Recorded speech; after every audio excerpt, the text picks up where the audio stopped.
Waiata nei rangatahi I tēnei rā nui I runga I te tūmanako nui. Ka tika ko ngā ritenga o te Ohanga, hei paenga mō rātou o tira mo te motu. Kia te aki hoki I te taiao, I ngā ngahere me ngā moana.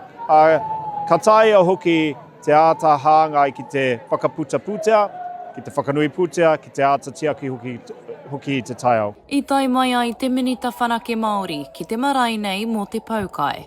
Ka tukuna e ia I tana kauwhau Ohanga.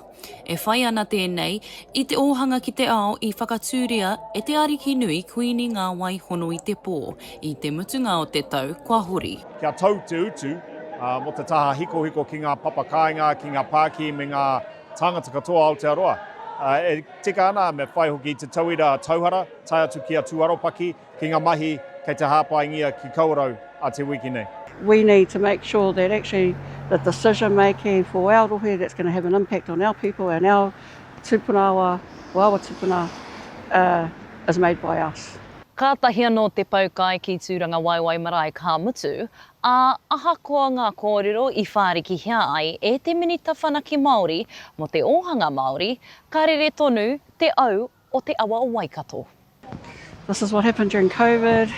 We've seen the ups and downs. It's happening during our floods. This is part of our resilience. You know, we've always got to review, always continue to plan ahead so to make sure that all these impacts are minimal to our people. Kei te kāhui minita matua tarara, tai atu ki te minita pūtea Nicola Willis, tērā momo hoki e whakahaere te anga whakamu o te waka. Kia riro mā rātou hoki e tohu e kōrero ki te kāpinata, ka tae ka mōio he hā te huarahi kei mua I te aroaro o New Tireni.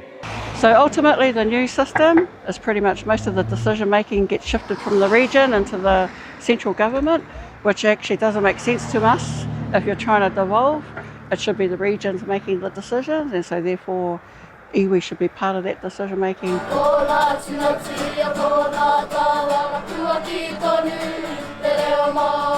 He mārama te karere o Waikato-Tainui, mā rātou e kōrero ana mō rātou.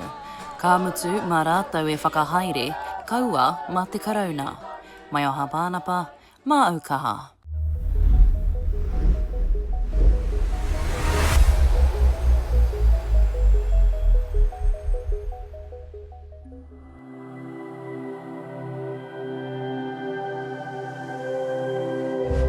Ko te reo, te take.